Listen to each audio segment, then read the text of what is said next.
Hey Boyd, how you doing? Been a few days, maybe a week or so. Been kind of taking it easy.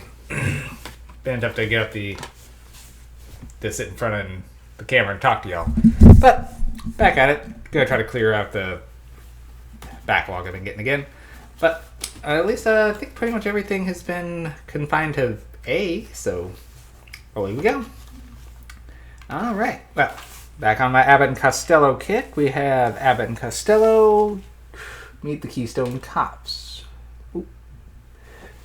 Now, this one was circa 1955, towards their pretty close to the end of their run at Universal. So, first off, who are the Keystone Kops? I admit, I did not know going into this. And at the end of it, I still barely knew.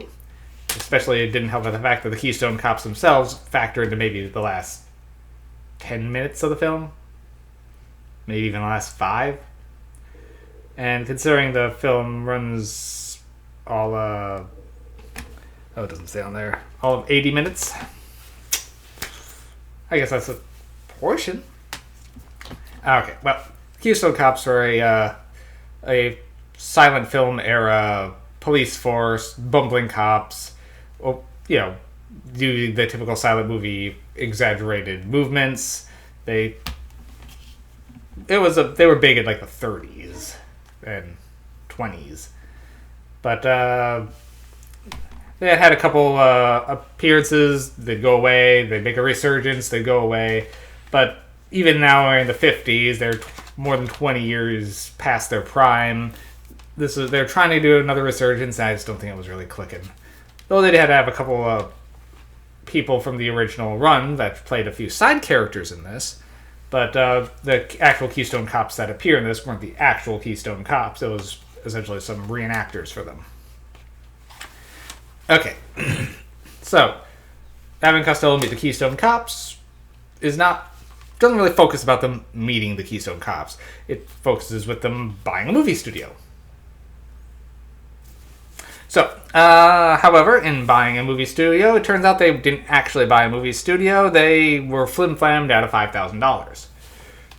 So, they are determined to chase down the guy who flim-flammed them and chase him down to Hollywood, where he is now posing as a famous director and is busy trying to make his epic to essentially...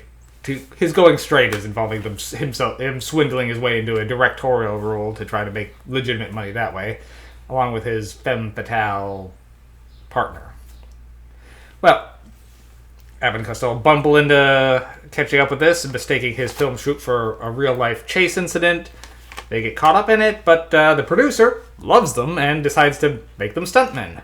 So now they are stuntmen on the production crew of the guy who swindled them while he recognizes them, they can't tell who he is, and they are still trying to find him.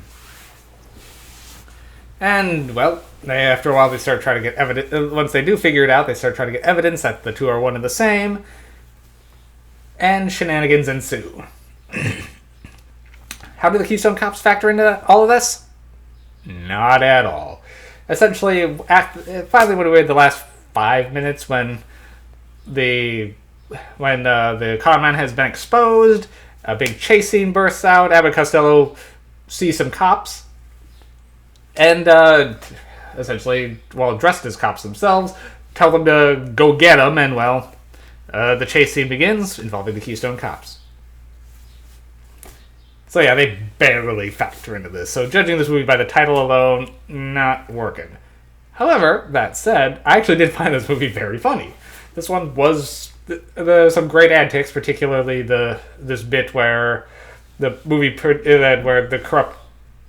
con man turned director is trying to have his dinner, and Abbott and Costello try to sneak in, one as a burglar, one as a cop, to try to case his place and find evidence. However, an actual burglar and an actual cop are also there, and it's a bunch of misdirection who is who, and the director's just so completely flummoxed trying to mistaking each one for the other because they all look identical. That bit was great. So, this movie actually was pretty funny. I was went kind of into this one with lower expectations since, like I said, I didn't recognize the Keystone Kops, so I had very little expectations. And considering other ones on this collection, while Go to Mars I loved, Jekyll and Hyde I didn't really care for, so going 50-50, I was a little concerned going into this one, but I actually did enjoy this. It's not great, but I'll give it a good 6 MacGuffins. If you love Abbott and Costello films, this one's definitely worth checking out. Pretty much all I got on this one. If you like Abbott and Costello films, you know what you're in for. Alright, all on this one. See you guys soon.